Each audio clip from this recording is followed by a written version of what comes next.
Patipannoya sabhagavatu sakasam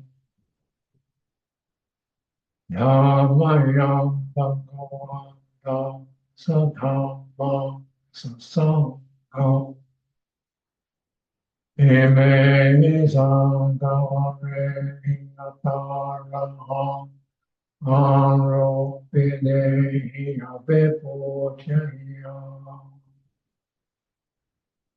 Sadhuno Bhante Bhagava Suchira Parini Bhutopi Bhajima Jananam Gam Manasam Ime Sangare Dugadapana Karabhute Digano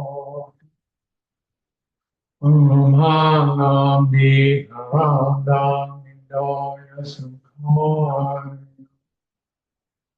Araham Samma Sambuddho Bhagavan Bondam Bhagavan Dam Abhivadi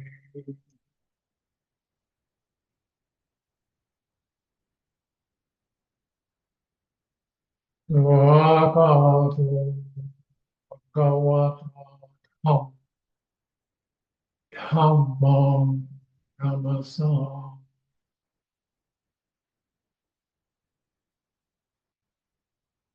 Supati Panno Bhagavato Savakasam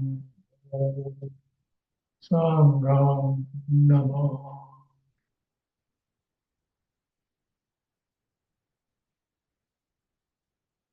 Namayam Buddhasa Bhagavato Upavakanamakaram Naroman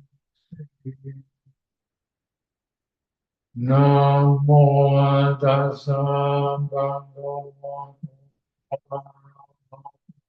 Samma Sambuddhassa Namo tassa bhagavato arahato samma sambuddhassa. Namo tassa bhagavato arahato samma sambuddhassa.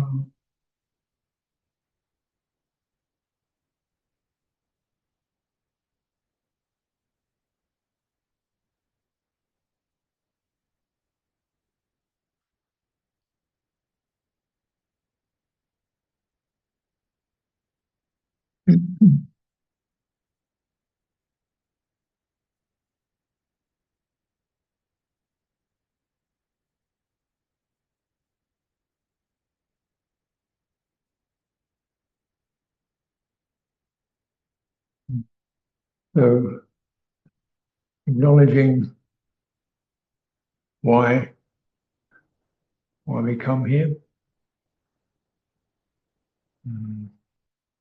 this place in consciousness. I'm not talking about physical location or even genealogy or birth, but what brings you to attention? What brings you here?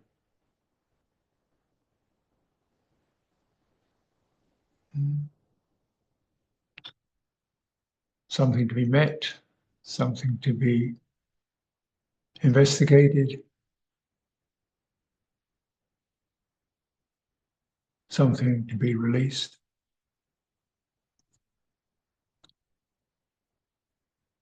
something to be loved, honored, valued. Mm. What does your heart ask for? Can you let it ask for something? Peace, freedom, truth, love. This is an ambivalent word, but feeling warm, feeling befriended, not feeling alone.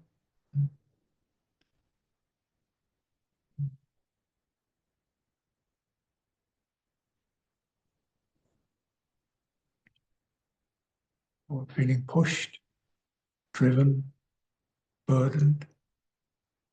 Mm. Feeling something that you want to keep going for. So it makes it worthwhile.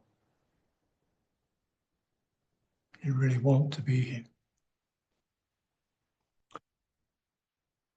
Perhaps you don't have to have words for it. Perhaps it can never be said.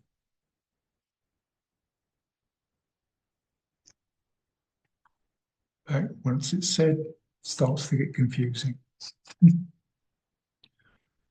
So instead we just open the heart and chant. Sometimes it's just like that.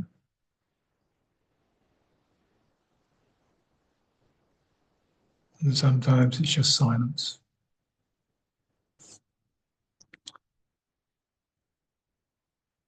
Openness.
Once again, what is it that makes us ask this question? Why do we want to wake up? What is that?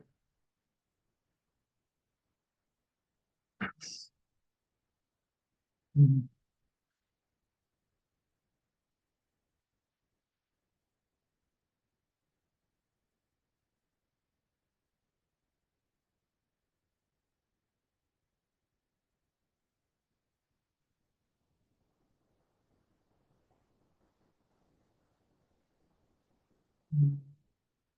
Before we get to, once again, we can move very quickly.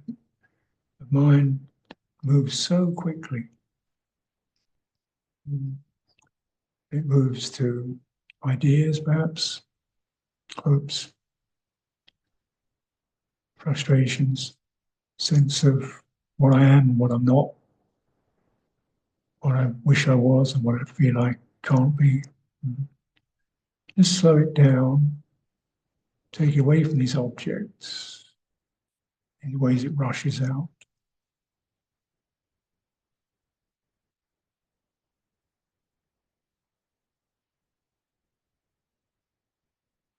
Mm.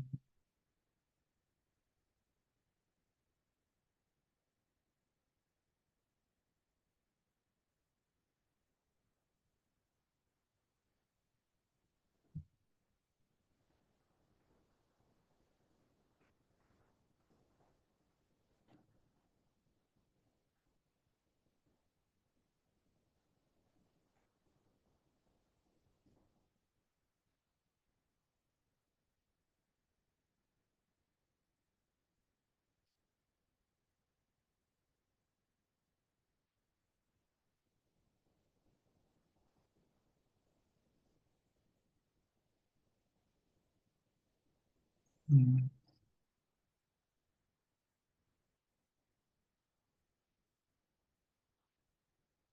How do we do that?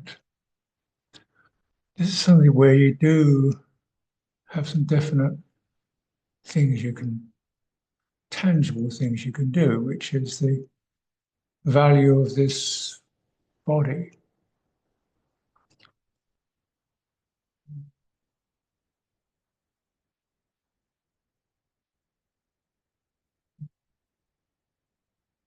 This itself is a kind of extraordinary in some ways because from life, birth to death, the body is always uncomfortable. See babies crying, kids crying, yeah. People wanting something to eat, something to drink, sit down, got a headache, need to rest, can't get comfortable.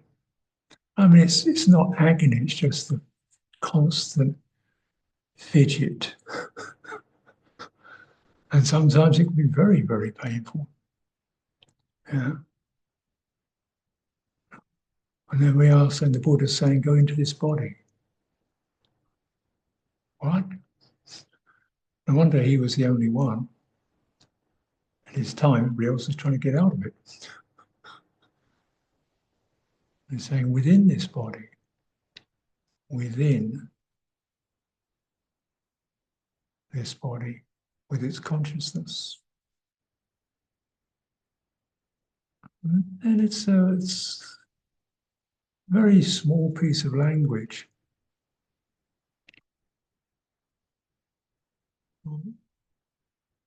Recognizing phrases like there is a body within the bodies, among the bodies. There's not just one body. There's the physical anatomy. There's a visual body, thing I can see. Can't see your liver or lungs. See your hair, ears. So the visual body, which we often define ourselves by. Anatomical body, tactile, touch impressions. Uncomfortable. Within is an energy body. Yeah. Heavy, fuzzy, tense, relaxed. This you can work on. Because if you work on this, the body's own sense of being here,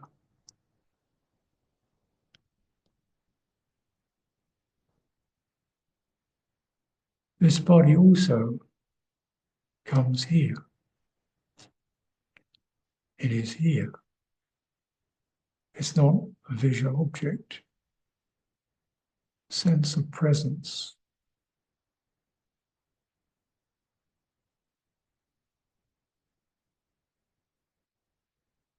It can be dull, but you can work on it.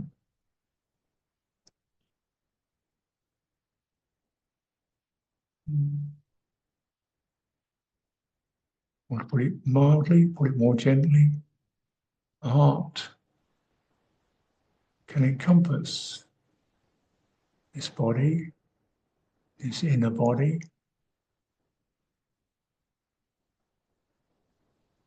immediately, with goodwill, with calming, steadying, straightening. Whenever the heart comes right here, in fact, it meets this body. When this body comes right here, it supports this heart.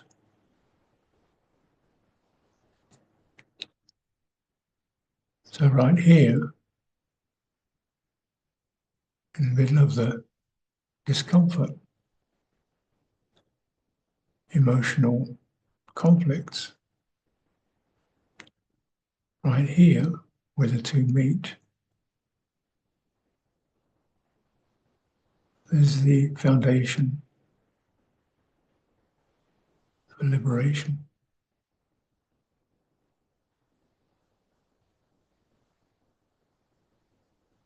Liberation from regret,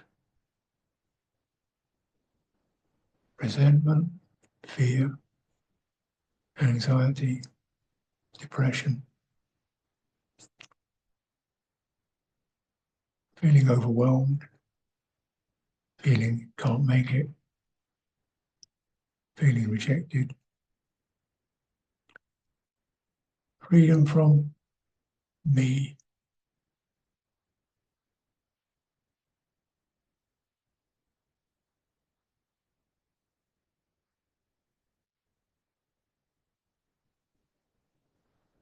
So this is the universal loving kindness, like this willingness to be here gladly in it, in all this.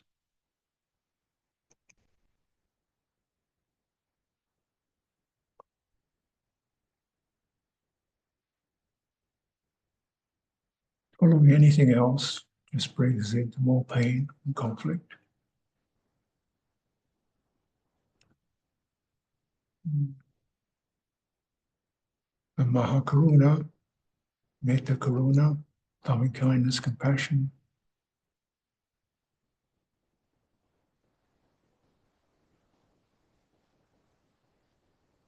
turning that light into this very body,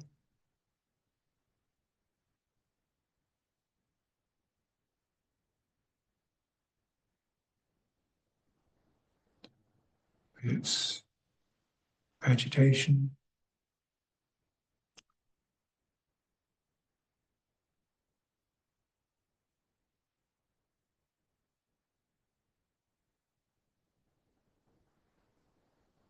into this very heart with its uncertainty,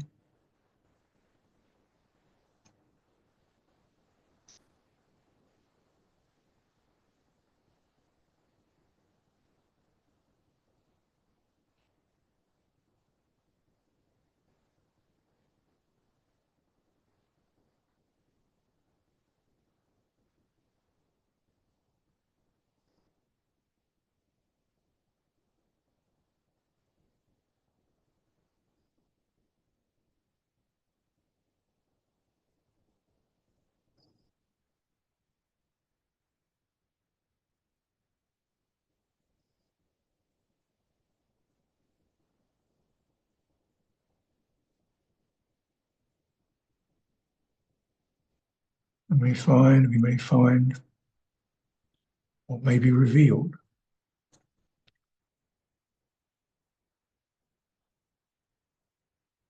We really allow ourselves to be approached,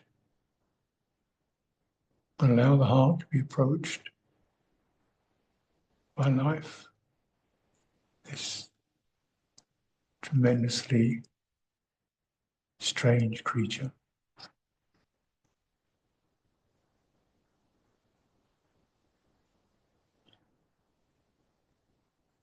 fearful, glorious, terrifying, inscrutable, humble, all of it. But in that place, this is the Buddha's mandala, where he stands. It's a recognition that which lands on the heart is not the heart. That which experiences guilt is not guilt. Otherwise, there'll be no experiencing of it, no knowing of it. That which is touched by fear or worry is not fear or worry. Otherwise, there'll be no way of knowing it. That is unfigured, uncontrived, unfabricated. This is where the suffering ends.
So let's lift attention for a while, moment, and let's move into something more linguistic. Brahma Chaloka Dipati Sahampati Katanjali Anadivaram Ayachata Santida Sata Parajaka Jatika Dese tu Dhammam Anukampimam Pajam.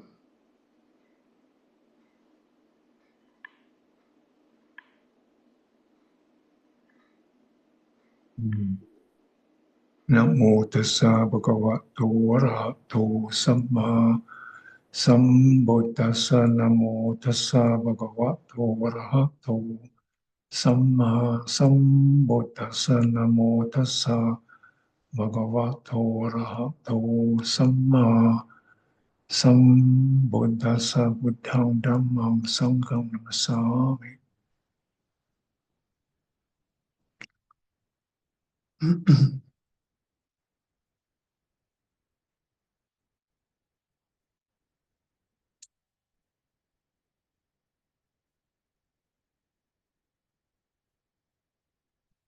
So, once again, I'm glad this occasion occurs.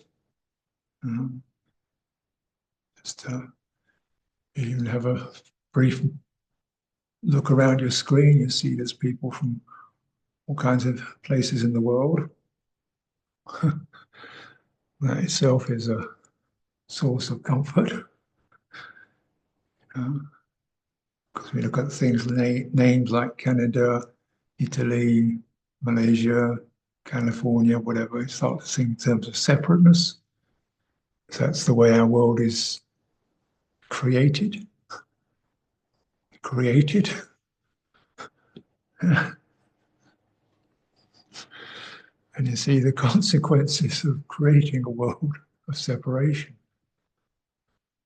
You know, just keep going down that track. You get borders, you get anxieties, you get comparisons, you get better, worse, you get struggle, you get competition, you get nationalism, you get claiming, you get conflict. And that's been going on. And it continues to go on. You know? I mean, because very clearly this is not a particular country or ideology or religion, it's human nature.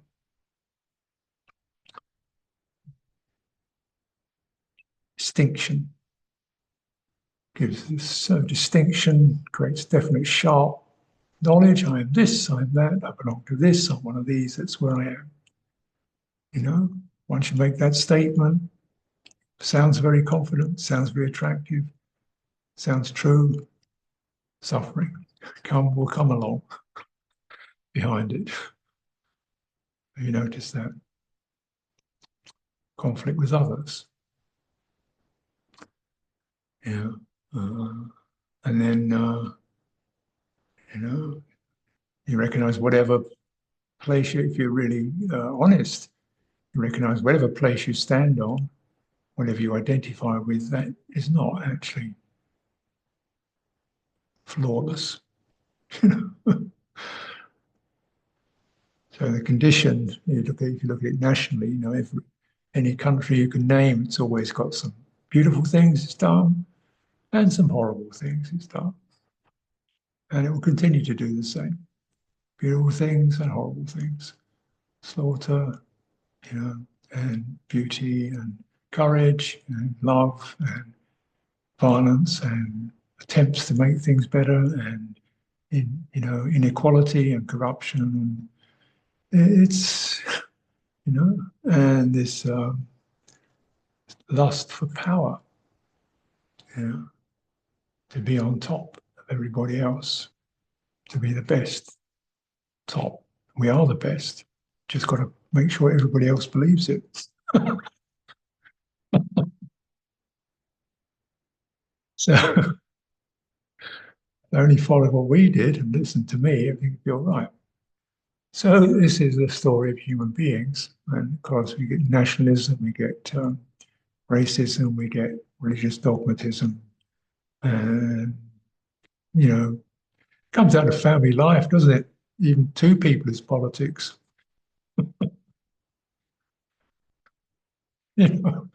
Just what it takes to live with one other person. It's already a major great learning process. That realize you're never actually completely right, but you're not completely wrong. And so, because that's the condition. And if we only have the condition to rest on, it does get tense.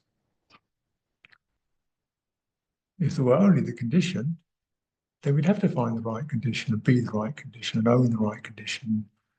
But and then that creates the problems, doesn't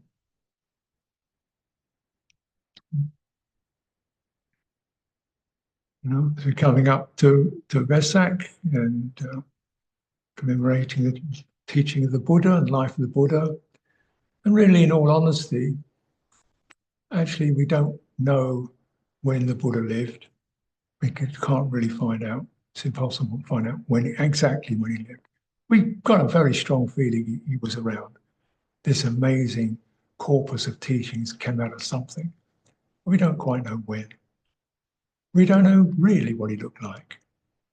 His life, some of the histories are very confused and conflicting. So we couldn't really say how long he lived, what he looked like. We can't actually recognize what he said, because all the different accounts don't add up. So we don't know who he was, where he lived, or exactly what he said. This is our teacher. And we say, well, in Theravada, we got the true, pure. No, sorry, no, that was. Even you look into the Pali Canon and they have this chronicles is the first council when everybody get together after the Buddha's death. Well, for a start, not everybody did get together, but a number of people got together. We don't quite know where and who, exactly when, but it's likely that a number of people did get together. And they say we got together in this town called Rajagar for the rains. Okay, which is 3 months. They said the first month we just got our cooties together. It says this in the Pali account. It says this: first month we established our dwellings, and the rest of the time we sorted out the suttas and the vinaya in 2 months. It took them a month to get their house together to build their little cooties. So it just doesn't add up. You could establish the entire corpus of Buddhism in 2 months from nowhere. They said, well, Ananda remembered it. No, Ananda wasn't around for 20 years, the Buddha's life. It says so in his chronology. Oh, well, maybe the Buddha told him what he'd said. When the Buddha, Ananda became the Buddha's attendant, then the Buddha gave him an account of all the teachings he'd given up to then. Do you think that's possible? Do you think that's what he'd be doing, sitting around all day saying verbatim what he'd said 15 years ago?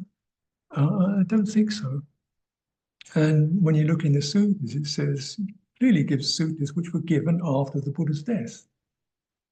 Some of them given to kings who are grandsons of the present generation. So this clearly was not a single event that established the Buddhist canon. And so these people got together and said something. But then if you look in the account, it says then after they finished, this other monk who'd been wandering around with his group came through and said, "Oh, that was quite impressive, but me, I remember it differently. I remember what the Buddha said differently." So the origin is already divergence, you think. And then you go through the accounts, and they said, depending which account you read, they say how the other side got it wrong.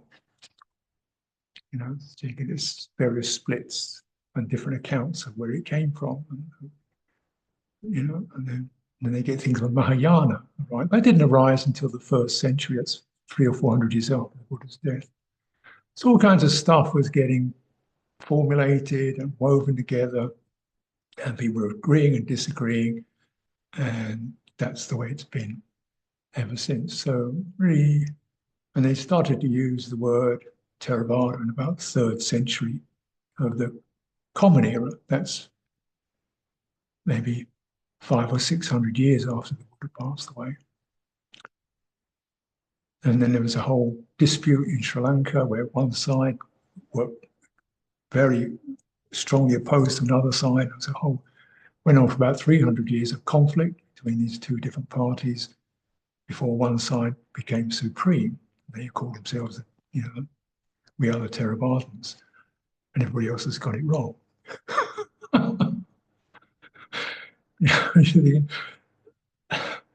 This is human nature. So look at that, you know, and you're like, well, as soon as you claim anything in the conditioned, even Buddhist teachings as final, as soon as you claim it, you've lost it. As soon as you claim it, you lost it. Yeah.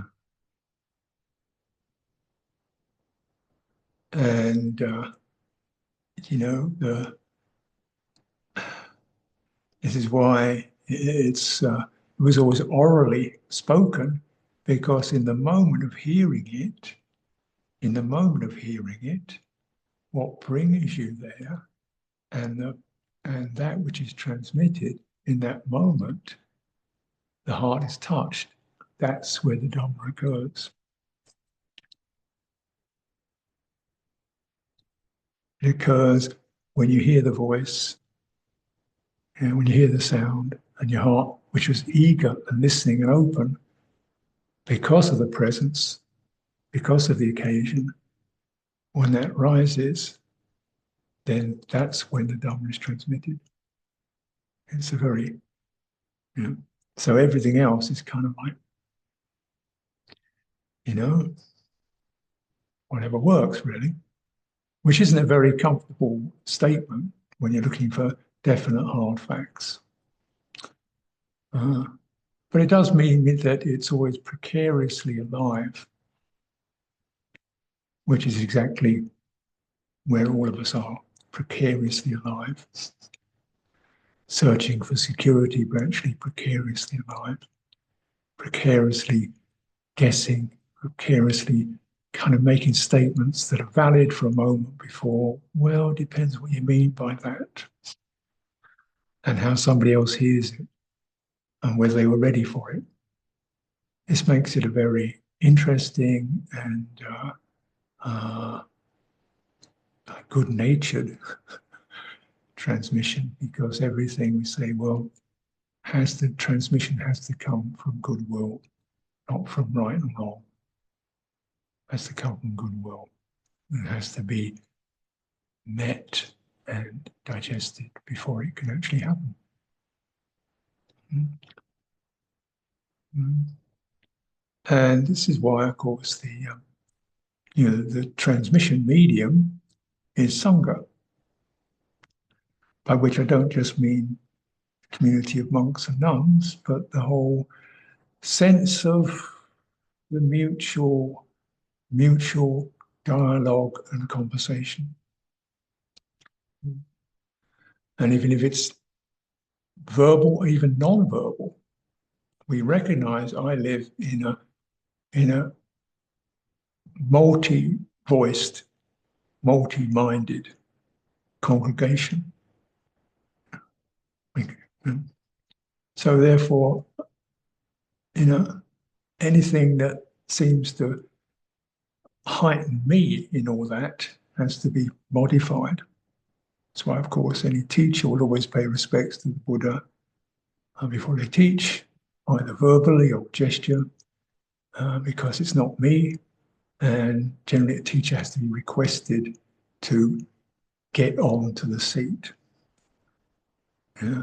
And the rule for teachers is when you get on the seat, do the teaching. When you get off the seat, stop being the teacher. Don't carry the seat around on your backside. So it's just the occasion. Otherwise, it gets very like, oh, I am the teacher. I've got to do. What should I do? What should I do next? Am I better than him? Am I as good as her? No, get off the seat.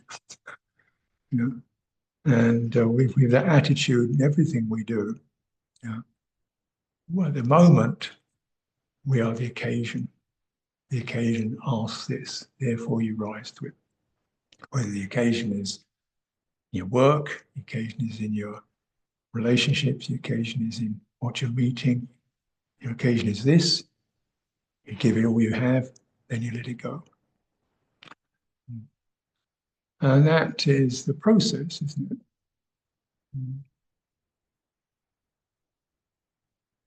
That's the process. You give it all you have, and then you let it go. Where does it go? It's really helpful, and I think one of the I'm cautious about this, I won't say an attainment, but the realizations that are very supportive is around the sense of field, and this is something you can verify for yourself. What I call a field is you're a multiplicity of factors arising in the present. May sound technical. You're not a point, you're not an entity, you're not a person, you're not a physical condition, you're not a mental state, you're in the rising. There's an occasion, you're the occasion of qualities arising within the field. And karma is the field. So it's the field of cause and effect, which can be in, long distance. I was born. It could be I'm in this particular job. I'm living in this country. It could be quite long distance, or it could be more like I did this 3 years ago, and I'm realizing the effects of that for good or for bad. These are the people I knew for good or for bad. These are the people who shaped me for good or for bad. So we look at it like that. And also, right now, here's that I'm not just one thing in the middle of this. What I take to be myself is actually a quality of attention, intention, contact.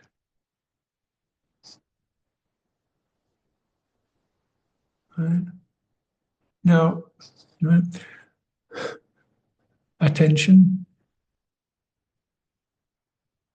I'm listening. Intention, I'm going to do.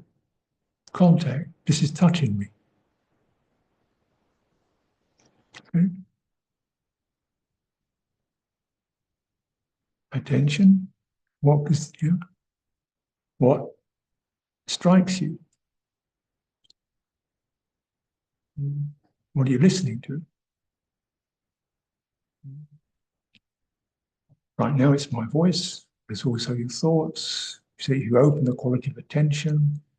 What are the things that you gravitate towards? Do you notice insects? Do you notice politics? Do you notice geology? Do you notice family? Do you notice health conditions? Do you notice what things come into your attention?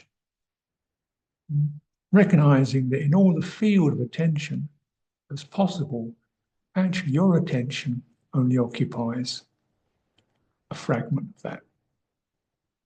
This is where the self begins, in the location of attention and the way attention is limited.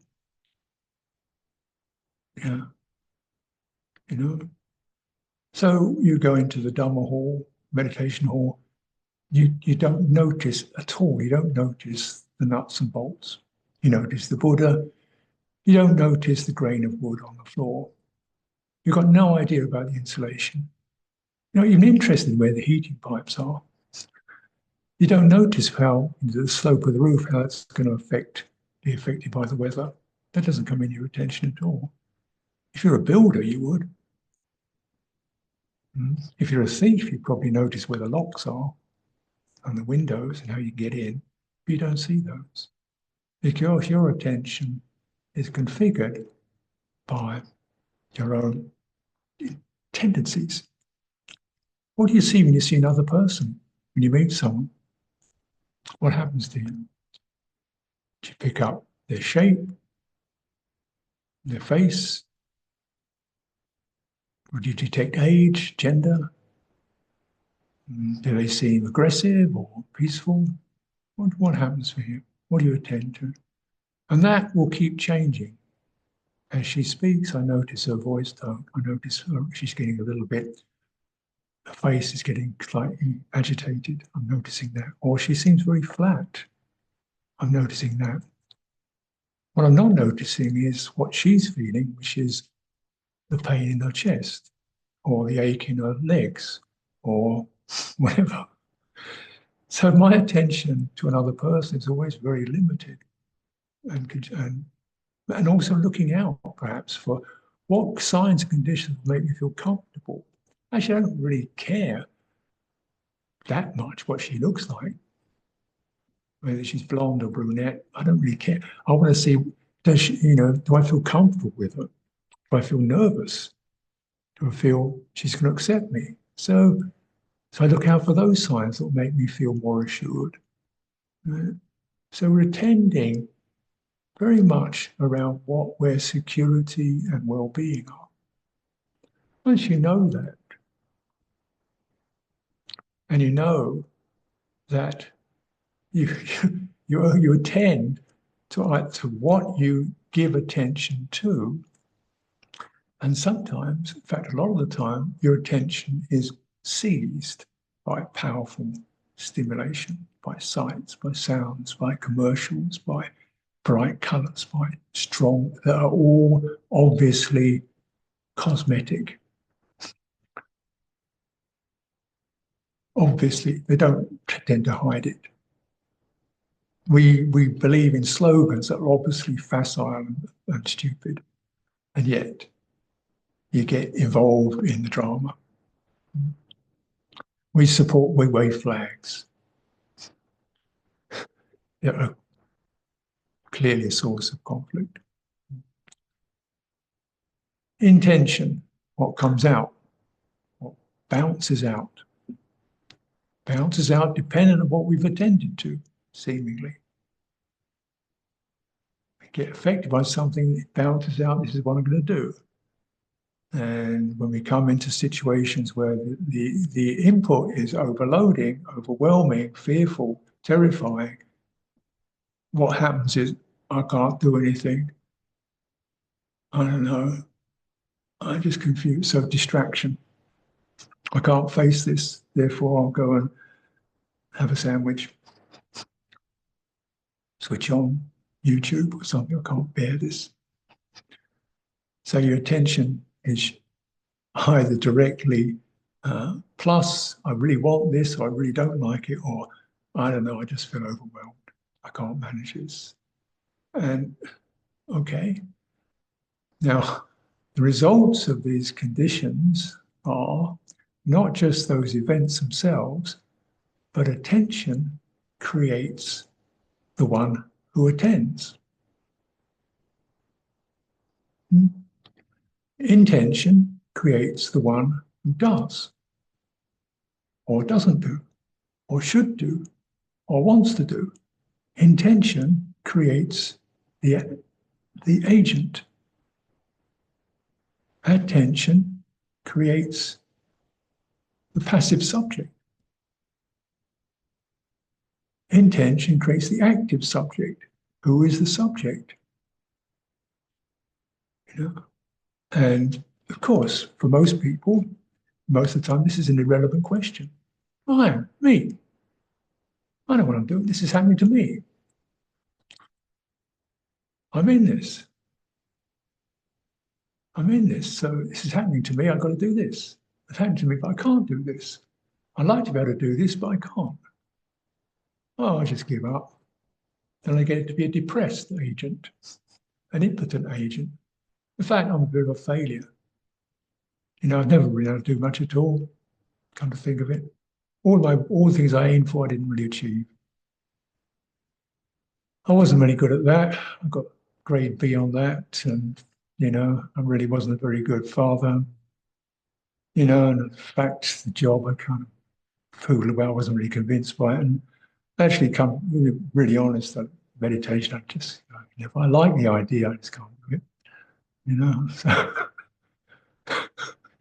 I just, you know, I only do it to stop myself feeling guilty about not doing it. So if I said I'd not do it, that's even more of a failure than saying I'm still there, even though I'm failing all the time, but I haven't given up yet. Because to have given up would be a complete failure. I just keep not giving up, but living in a situation of ongoing failure. That's me.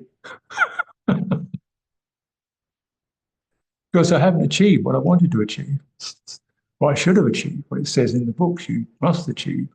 It's very important to achieve. So go ahead and achieve it. And I said, well, yeah, I sympathize. But the agent, so who is the agent? Um, mm, I just say there's a whole diffusion of agency. I mean, it takes something to be able to stand up. That takes agency. So far, I haven't failed standing up. Probably one day I will.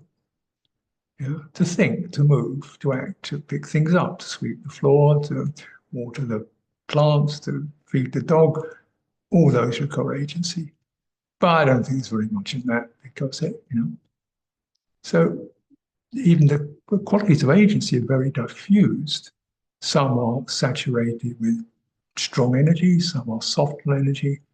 When we look in the overall agent of that, there isn't one as agency and different kinds of flickerings of intention. And some of them strike our attention, some don't.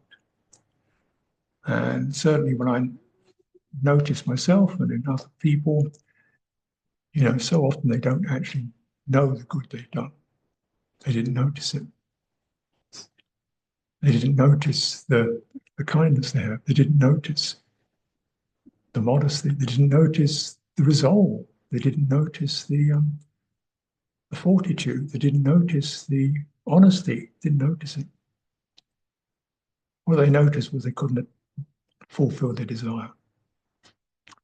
Well, what about if this wasn't about fulfilling desire?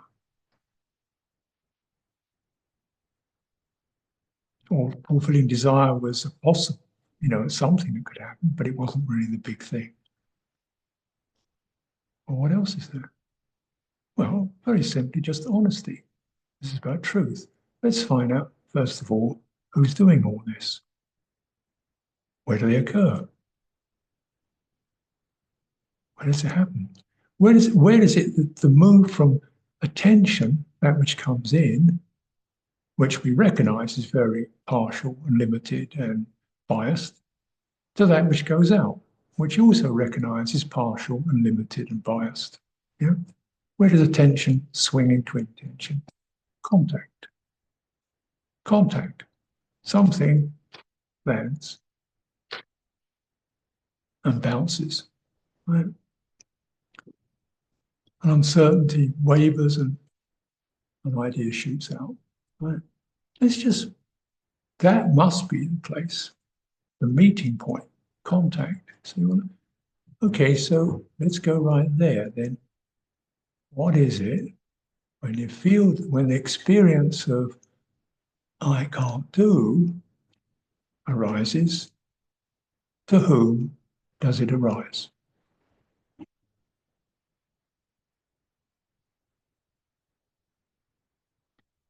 There's a shifting and a wavering. What is it that's aware of that shifting and wavering? It is not justifying or reacting to it or adopting it or resisting it. You want to recognize it, just the ability, the sense of impotence or inadequacy. What is it that knows that?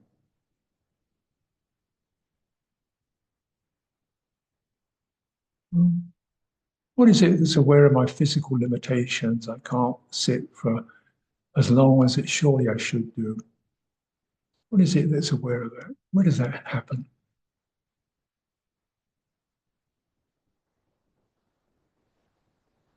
Silent, isn't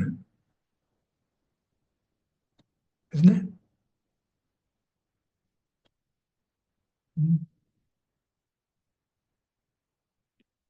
Would it be possible to rest on that place, unknown, unconfigured, uncreated, unconditioned? Would it be possible to just take a little longer with that, to rest on that? Would that be possible? What would make it possible? So it seems important.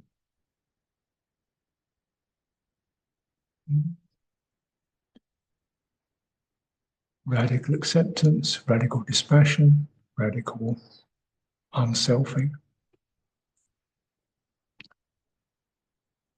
The center of the field of cause and effect.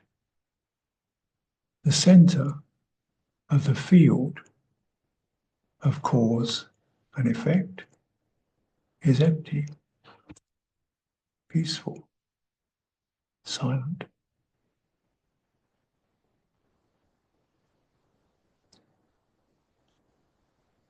And then we lift, lingering there. Light realization.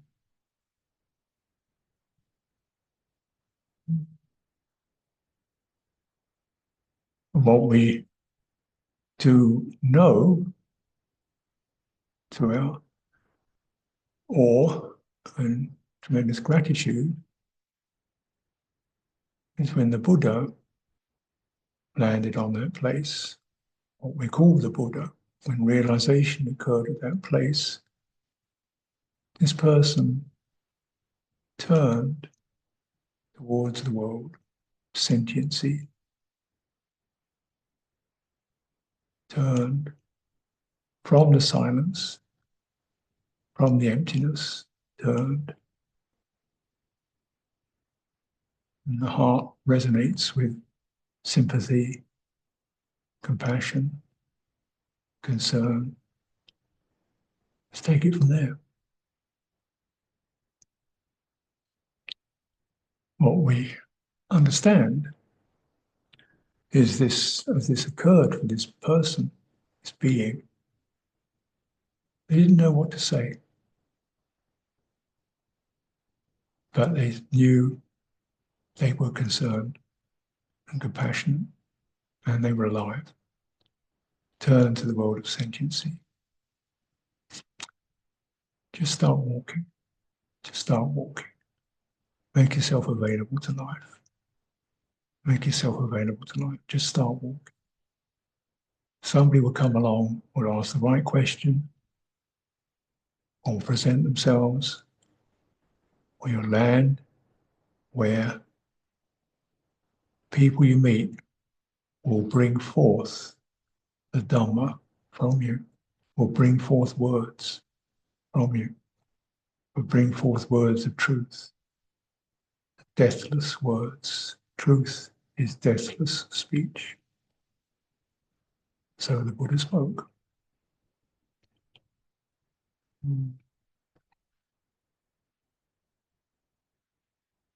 So essentially, we get the return to that empty foundation, and then you, without really knowing what to do or what to say, a turning to the sentient, panging, confusing, fearful, aspiring, desperate world. That's where the Mahakaruna starts to radiate. The words, such as they are, come from those who wish to hear. They draw it out. I'm sure the Buddha didn't sit at night writing out his next talk to give. He just waited till life approached him, and then what can be said can be said. This is something as an encouragement for all of us, because it's not just words, it's actions, it's karma, it's deeds, it's where you go, it's what you do, it's what you relate to, even though the doingness is never adequate, even though the speaking is never enough, never completely right, never true, you do it. And that's what the Buddha did. And as we follow along, this is our following, our nation, our domination, our togetherness is around this mandate. So, offer this for your reflection today. Handamayam Dhammakataya Sadhu Karam Dadamase Sadhu Sadhu Sadhu Anumodami.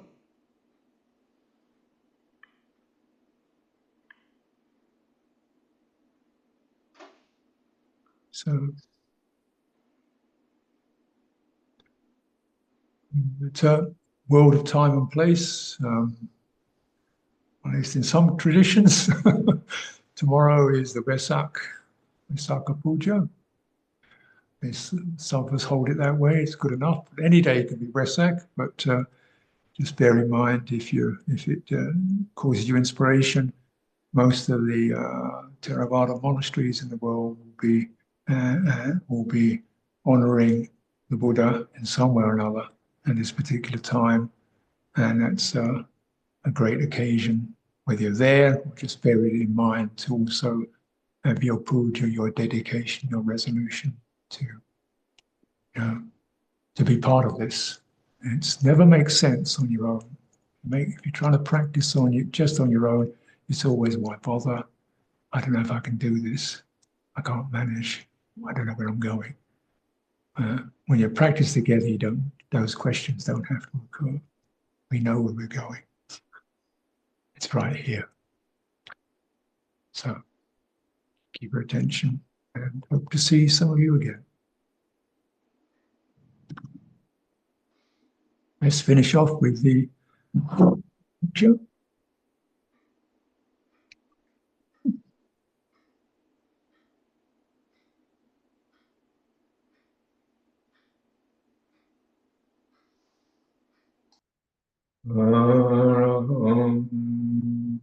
Dhamma Sambuddho Bhagava Bundam Bhagavam Tam Vivadi.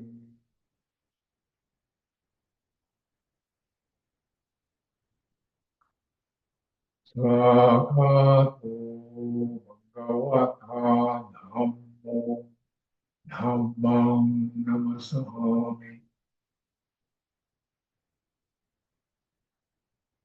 Supatipanno Bhagavato Sanghasampo Sangham Mam.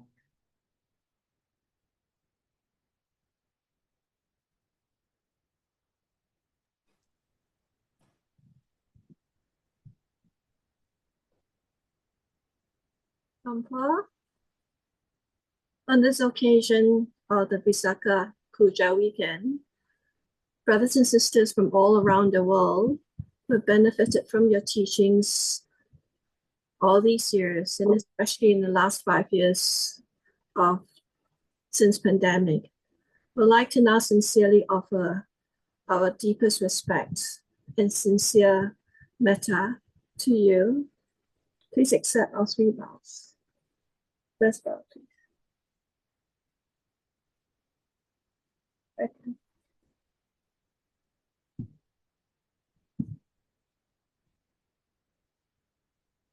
We wish you good health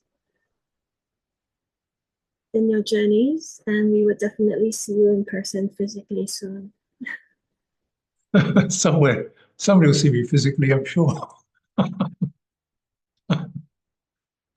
Yeah, well, the pandemic continues. It just changes its character, doesn't it? Another pandemic. Yeah. So that's what brings out the best in us. It's the pandemics that bring us together. Okay, so thank you for hosting this, and thank you for your attention. Really good to have this company. Bye for now.